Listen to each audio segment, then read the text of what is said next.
hindi po kami naniniwala na hindi ka involved dun sa Lucky South 99. Kasi kung nagpaparenta lang po kayo ng lupa, hindi ka kikita ng bilyon doon. Tatanda ka na lang tatanda, hindi ka kikita ng bilyon.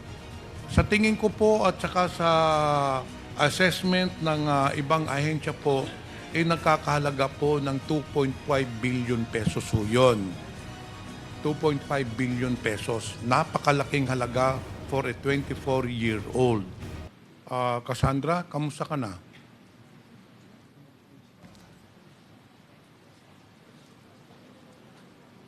Okay lang po. Kamusta naman ang lagay mo doon sa detention center? Okay Pinapakain ka naman Opo. 3 beses isang araw. Opo. Nananghali ka na. Yes po. Ngayon, anong tawag siya ng mga kaibigan mo? Anong palayaw mo, nickname mo? Kasi po. Kasi, okay. Kasi ang abogado mo po dito na kasama palagi si Atty. Topacio, hindi po ba? Yes po, pero today po si attorney. Okay. Ang tanong ko lang, paano mo nakilala itong si Atty. Topacio? Hindi ko po siya totally kakilala. Nakita ko lang po siya sa sa social. Sa social media. Yes po. So, Mr. Chair, paano mo na-contact si Atty. Topacio? Kasi pagdating mo dito, naalala mo, tinurn over ka muna sa NBI, hindi ba? May proseso kayo, tapos dinala ka na dito kaagad sa Congress. Pagka umaga, or the next day, I think, we had a hearing, nandun na kaagad si Topacio. So, kailan mo na-contact si Atty. Topacio? Nakontak ko po si attorney. Nakuha ko yung email nila, yung Topacio Law Firm sa Google po. Sa Google. Yes po. Tapos So, in-email kailan ko po mo sila. sinearch si Atty. Topacio sa Google nung nasa NBI ka o nandito ka na sa detention center? Nung panahon na in-email ko siya is around like last month, June. Ay no, June po. Last month. Kinontrata mo na si Atty. Topacio last month, hindi ka pa nahuhuli dun sa... Hindi po kinontrata. Nag-email lang po. Nag-email ka Wala lang. pong tawag dito, walang engagement. So, ibig mo sabihin na gratis amortis itong libre itong pag-aabogado ni Atty. Topacio sa'yo? Hindi po siya libre. Nag-down payment po ako nung time na nasa MBI po ako. So, nung panahon nung nasa NBI ka, sigurado ka kasi na ikaw ang nagbigay ng pera o baka naman may nag-contact kay Atty. Topacio, binigay sa'yo na abogado si Atty. Topacio at sila ang nag-down payment? Hindi po. Sigurado po ako po yung nag-contact sa kanya, ako din po nagbayad sa kanya. Mr. Chair, kasi bakit mo naman naisipan na si Atty. Topacio ang kukunin mong abogado? Nakita ko siya sa internet, magaling, tapos matapang po. Sigurado ka walang nag-recommendar sa'yo kay Atty. Topacio na ayun ang kukunin mo? Sigurado po. Okay. Dito tayo kasi. Sabi mo, ikaw ay pinanganak sa San Juan, hindi po ba? Yes po. Doon ka lumaki. Sa San Juan. Sa Binondo po. Hindi. Ang San Juan, magkaiba sa Binondo. Pinanganak po ako sa San Juan. Pero doon ka na lumaki sa Binondo. Tama po. Saan ka nag-aral? Hindi po ako nakapag-aral. Hindi ka nakapag-aral? Nag-aral po, pero hindi po nakapagtapos. Hanggang high school, nakatapos ka ba ng high school? Pwedeng hindi ko na po muna sagutin. Anyway, Hindi ka rin nakadating ng college. Okay, wag mo na sagutin yun. Tinatanong ko lang yun dahil ako ay namamangha dito sa mga reports na ikaw ay magaling pala sa negosyo. So, if somebody is really good in business, she must have a very good educational background, hindi po ba? Kasi may mga lumabas sa mga artikulo na ikaw ay magaling sa negosyo. In fact, meron kang milk tea shop sa San Juan. Ano? Hindi po. Hindi walang katotohanan to. Sa Angeles, Pampanga, meron kang binuksan na isang aesthetic center. Opo. Kailan mo ito binuksan?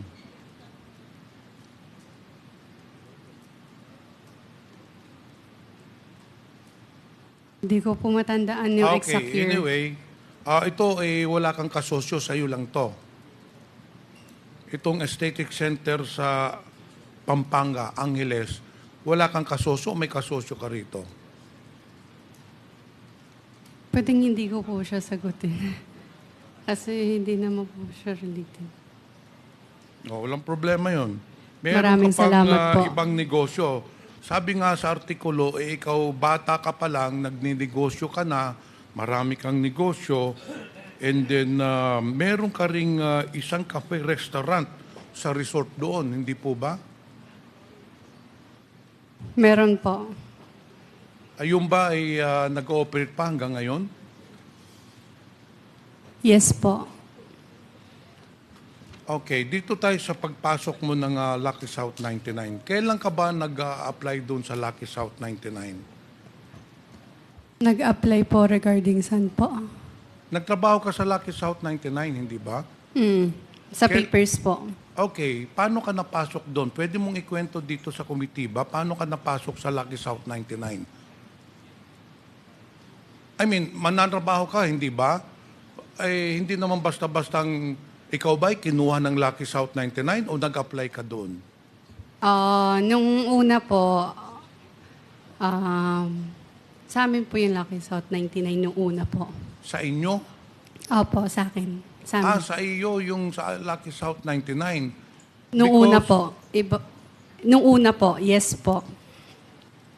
But according to Stephanie, nauna po si Stephanie magtrabaho doon sa Lucky South 99 and then nagpa-interview ka doon sa Lucky South 99 at nag-apply ka. May I know po kung kailan po ako nag-apply at sino po nag-interview sa akin? Oo. Opo. Sino ba nag-interview sa iyo? Hindi, pwede kong malaman kung sino po yung tinutukoy na nag-interview sa akin nung panahon. Hindi mo na rin isasagutin. O dito po tayo sa big boss mo. Hindi mo naman ma-explicar dito, hindi mo na ipapaliwanag dito paano ka napasok sa Lucky South 99. Pero as per record, nauna sa iyo si Stephanie, sumunod ka, and then eventually, ito ang nangyari po ay nung nakapasok ka na ng Lucky South 99, naging personal translator ka ng big boss ninyo na si Duan Renew, hindi po ba? Ninong ko po siya. Ninong, Opo. paano mo nakilala si Duan Renew? Woo! Best friend po siya ng mami ko.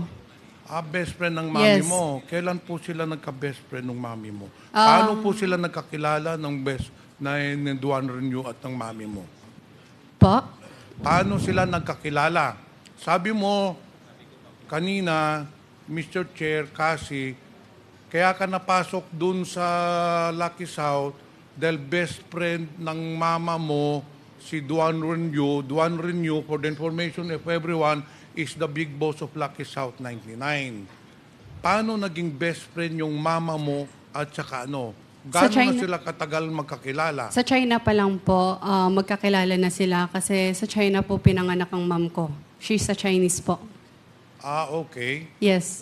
So doon nagkakilala ang mama mo sa China. Opo. At Duan Renew. Yes. Then Isang city lang eventually, po sila.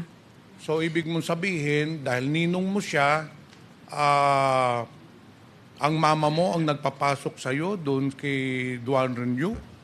No po. Kinontak po ako ng ninong ko kung pwede po akong tumulong sa kanya kasi hindi po siya marunong mag-Tagalog and mag-English po. Okay, correct. So, yun na nga ang unang tanong ko. Balik tayo sa unang tanong na hindi mo siguro nadinig. Ikaw ay naging personal translator na Duan Renew. Wu pala. Hindi po ba? Pwede din po. Ha? Pwede din po. Ay, hindi pwedeng sagot mo pwede din po. You became the translator, personal translator of the big boss of Lucky South 19, Mr. Duan Renew. Yes or no? Yes? I think. Hindi naman mahirap sagutin yun. Wala namang masama doon sasagutin that you became a personal translator. Sa pagiging personal translator mo, Mr. Chair, kasi, naging palagi kang kasama ni Mr. Duan Renew. Hindi po ba? Yes po, nung una. So, naging constant companion ka ni Duan Renew. Hindi po ba? If needed lang naman. Not always. Well, according to the testimony of some of the resource person, during the last hearing, wala ka pa, sinabi nila, naging personal translator ka, and because of your job, palagi kang kasama, constant companion. Again po, pag kailangan lang po, tsaka ako sumasama. And in fact, itong sunod ko na tanong, dahil palagi kang kasama, personal translator, kaya hindi marunong magsalita ng Tagalog yung si Duan Renew, sa dami ng transaksyon, totoo po ba ikaw ay tumira doon sa bahay o kung saan nakatira si Duan Renew? Yes po. Saan po yun? Saan po yung tinirahan yung bahay na kasama niyo si Duan Renew? Nung una po, kung saan po yung office. Tapos po, nung Saan huli, po ba yung office na yun? I think around sa Friendship Highway lang, pero hindi ko sure yung Sa address. Pampanga pa rin? Yes po. Okay. So, ilang taon po kayong nakatira doon ni Duan Renew? Wu pala. I think since then, since pumunta na ako doon na po ako nakatira. But sometimes umuwi din naman po ako sa Binondo. So, 2019 ka nagsimula magtrabaho kay Duan Renew, hindi po ba? Yes po. Okay. So, 2019, magkasama na kayo, doon ka tumira. Sino po ba ang kasama ninyo sa tirahan ni Duan Renew? Kami lang. Kayo lang, dalawa. Sa bahay po. But bahay nga. meron po kaming staff po. Okay. So, totoo po talaga na dahil nakatira ka na doon, totoo po talaga pala yung testimonya ng yung dating resource person po dito na palagi kayong magkasama. Iisang bahay po, pero hindi po lagi magkasama. Hindi na, paano naman nangyari yun? Magkasama kayo sa isang bahay, tapos sabi mo, hindi kayo palaging kasama, pagising mo, nandun na yung Duan Renew. Yes po. Pag natulog kayo, nandun na rin yung Duan Renew. So halos araw-araw. Kasi sabi mo, as per your statement, doon ka nakatira, so araw-araw kayo nagkikita ni Duan Renew, hindi po ba? Hindi araw-araw nagkikita. Iisang bahay po kami. Pero may sariling lakad po siya. May sariling lakad din po ako. So sometimes, hindi po kami nagkikita sa isang bahay. Kahit magkasama po kami sa isang bahay. May tanong po ako, Opo. Mr. Chair. Sana ay wag po kayong magagalit, ano? Yes po. Sana wag mong masamain ito, no? Yes po. Pero hindi natin maalis sa pag-iisip ng mga tao. You're living in one roof. You are a woman. Duan Renew sa man. Ang tanong ko po, wala ba kayong relasyon ni Mr. Duan Renew? Wala po. Kasi alam mo, na yung mga kasama mo sa trabaho dito, na nakausap namin, nauna po si Stephanie sa inyo, Mascareñas, magtrabaho, hindi po ba? Pero pagdating ho ninyo, you became very close to Duan Renwu. And eventually, si Stephanie Mascareñas, medyo naalis, hindi po ba? Pagpasok nyo, after a few months, nawala na si Stephanie. Hindi po totoo yan. Alam niya po sa sarili niyan. Well, anyway, that's a word of yours against hers, no? But anyway, yun ang tinestify niya dito. Ngayon, pagkawala ni Stephanie, Mascareñas, you started to become powerful dun sa Lucky South 99. Naging confidante ka ni Mr. Duan Renwu to the point na ginawa kang incorporator, to the point na ginawa kang yung mga cheque nilagay na sa mga pangalan mo, to the point na ikaw na po ang nagdidesisyon ng mga lahat ng galaw, lahat ng mga gawain doon sa Lucky South 99, hindi po ba? Correction lang po. Nag-invest din po ako doon. Naglabas po ako ng money for that po.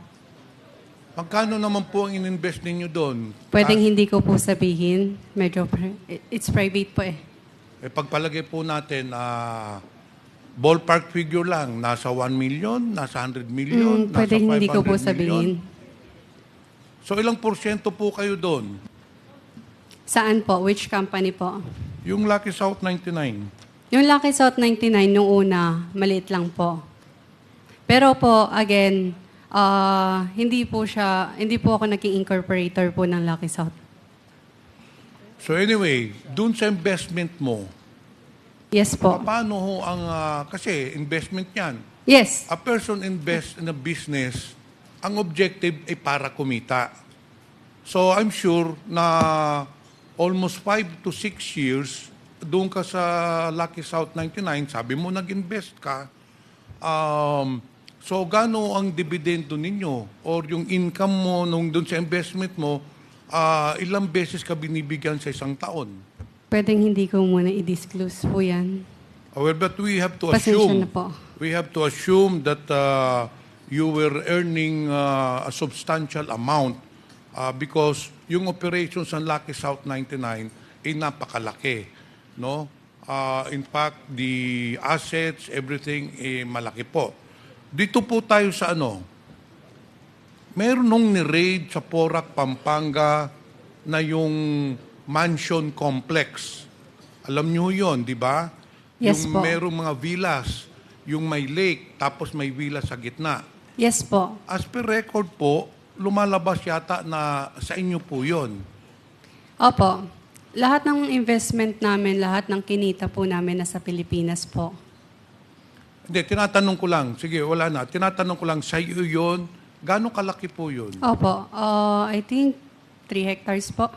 3 2 to hectares. 3 hectares. Sa tingin mo, magkano na ang halaga nun? Hindi ko po sigurado.